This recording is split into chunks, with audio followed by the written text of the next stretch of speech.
You're probably wondering what I'm doing, but trust me, this is the most important part.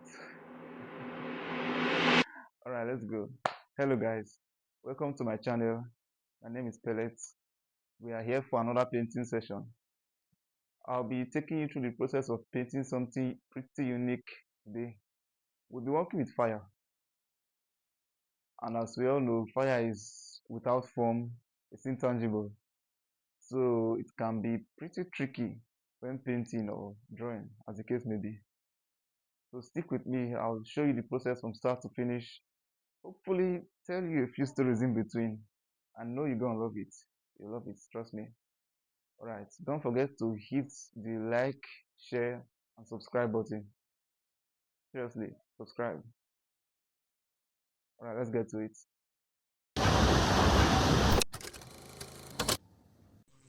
As I said earlier, fire is without shape or form, and it tends to be translucent, so you can see whatever is behind it. The flame takes on a reddish glow most of the time, and gets brighter towards the inside. So we'll be working with red, orange, yellow, and a bit of white too. We are going to start by creating that reddish glow. Be sure to blend it so that it doesn't totally block out whatever is behind it. Then repeat the process until it covers a larger area. I usually do the blending with my hands because it's more convenient that way. But if you have better materials or brighter ideas, why not? Next up, we are coming in with the lighter shades. Add a bit of yellow and white and you could get something similar to this.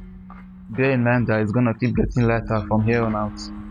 Be sure not to totally block out the reddish glow. So keep applying different strokes. Since fire has no form, you can be creative about it. Leave a little bit of space in between each strokes to create the feeling of translucence we normally see in fire. Little details like this add to the realism of the painting. Now we'll be adding a few strokes to the different points where it fizzles out. To emphasize the unpredictable nature and formlessness, fire is the bit when it flickers. The process is really fascinating because in its simplest form, realism is just a game of layering and patience.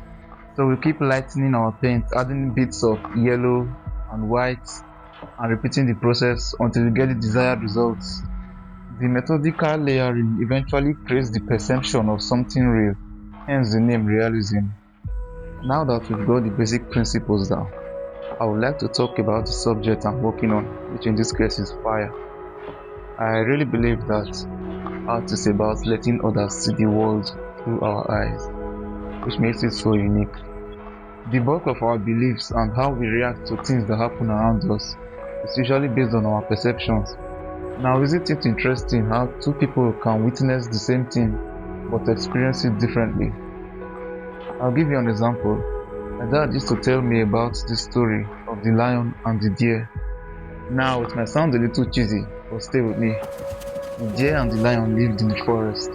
One day, a wildfire broke out, and the deer ran in terror. All he could see was death chasing him from behind. For the lion, he followed the smoke calmly. Fire always drove prey into the open. Now the deer smelled death from a mile away, but the lion could only see an opportunity. They both experienced the same thing, but reacted to it differently. That is the power of perception. We are creatures that are drawn to comfort and safety, and in many ways we could liken fire to uncertainty. To one man, fire could be an uncontrollable disaster, and to another, a source of warmth. The fire itself didn't change, just the way they perceived it. A simple change in the way we see things could open up a whole new world of possibilities for us. Many people know this story from the Bible as one of unshakable faith in God, but I tend to see it a little differently. The story of Shadrach, Meshach, and Abednego.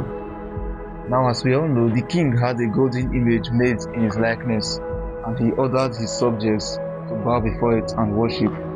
Now everyone else, they shows comfort, of course, they shows safety, what was known. But these three men, they stared into the uncertainty that was the furnace, not knowing what's gonna come next, but they went forward anyway. The result of their actions was a miracle that changed not just the king himself, but the nation as well. So here's a train of thought.